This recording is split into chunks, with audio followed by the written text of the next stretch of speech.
Updating sa aming kaalaman na sa isang isla sa Visayas, may nagaganap na treasure hunting.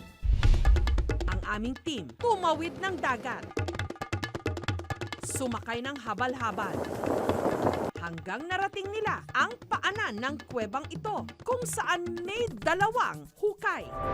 Dito nila nakilala ang grupo ni na Fred, hindi niya tunay na pangalan. Yan, katulad yan. Parang may abo-abo na, meron na yung mga ganyan. Hintay-hintay ka lang ng konti, makakuha ka dyan. Ilang araw na raw sila sa site na ito at sa pagpapatuloy ng kanilang pagbubungkal, laking gulat ng lahat.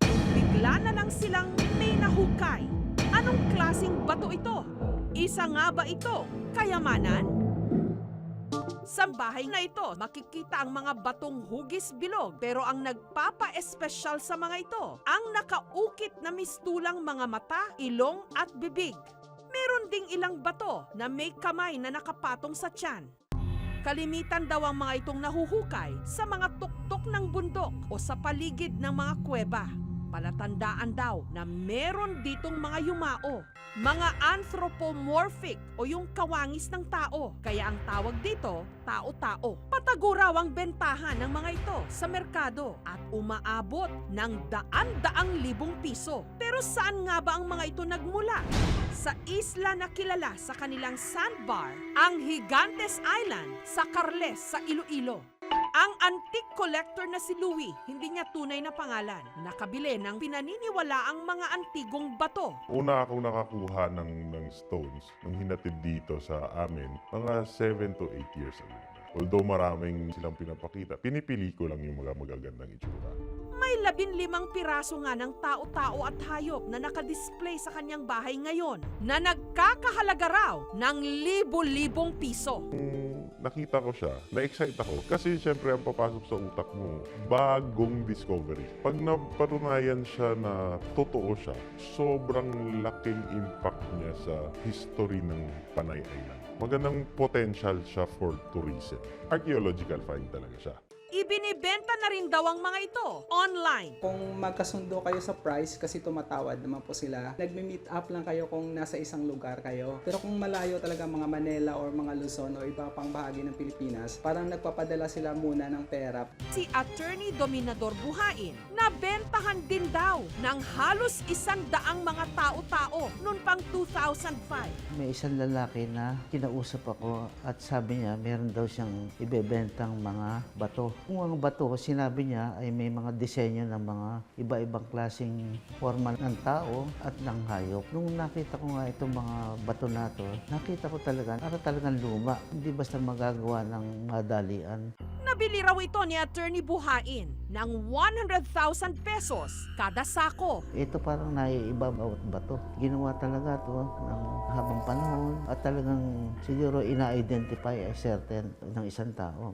Binuksan niya sa publiko ang kanyang private collection na makikita sa Book Museum Cum Ethnology Center sa Marikina.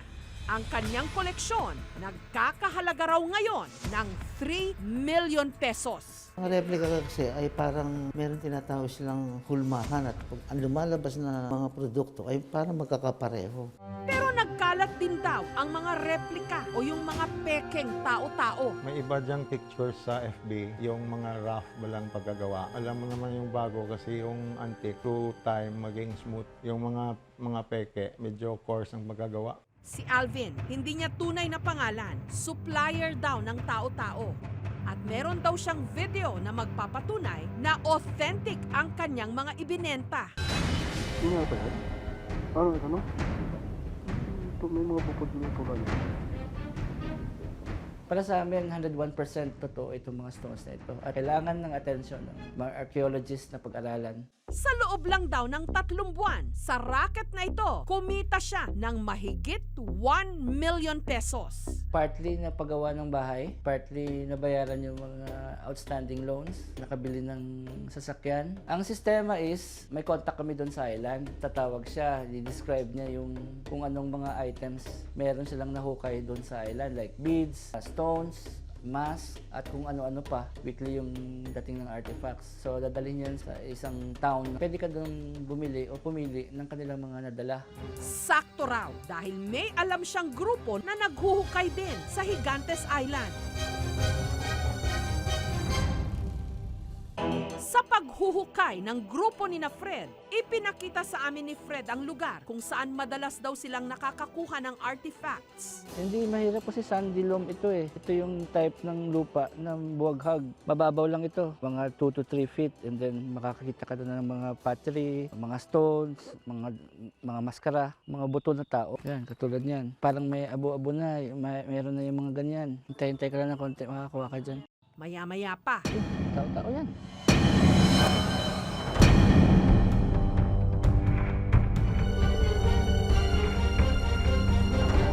meron silang natagpuan na di umano tao-tao. Mahaba at matangos ang ilong nito, tila nakangiti. Mag-asawa ito. Nagsisimbolize ito ng mag-asawa yung nakalibing dito. Pero hindi kaya planted ang mga ito dahil meron na rin daw mga gumagawa ng peke o mga replika ng mga tao-tao. Nobody reported it for verification from sa National Museum. Ang duda ko, some people just came up with an idea na baka magkapera tayo dito.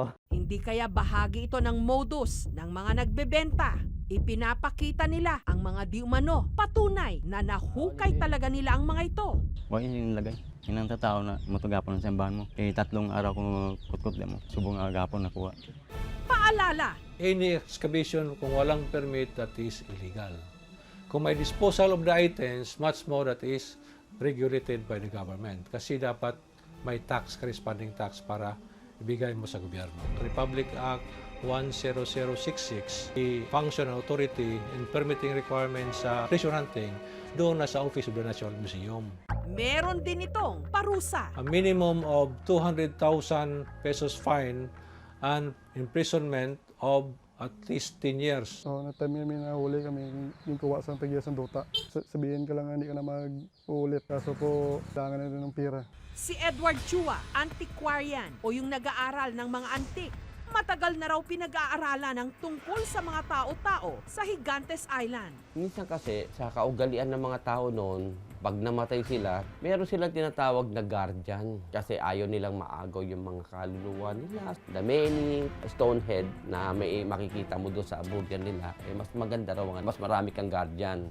Malalaman daw kung totoong artifact o replika lang ang mga tao-tao. Ang isang bagay, aged yan, matagal na yan. Kahit ng mga alikabok na kumapit yan, dumidikit na dyan sa katagalan. Kailangan pagka tinignan mo yun through microscope, ma-differentiate mo yung original things na meron dumidikit. Pero pag lahat yan, pantay-pantay, karamihan yan, fake. Kung makikita mo yung picture ng mga kagaya na sinasabi ko na hindi siya machine drilled, smooth siya na hindi matutulis. Yung mga naka-associate doon sa object mula doon sa hukay ang pwede magsabi kung ito ay may cultural or historical value. Dapat dumaan sa pagsusuri ng eksperto kung ito ay artifact, and ang may mandate para gawin ang pagsusuri na yan ay ang National Museum.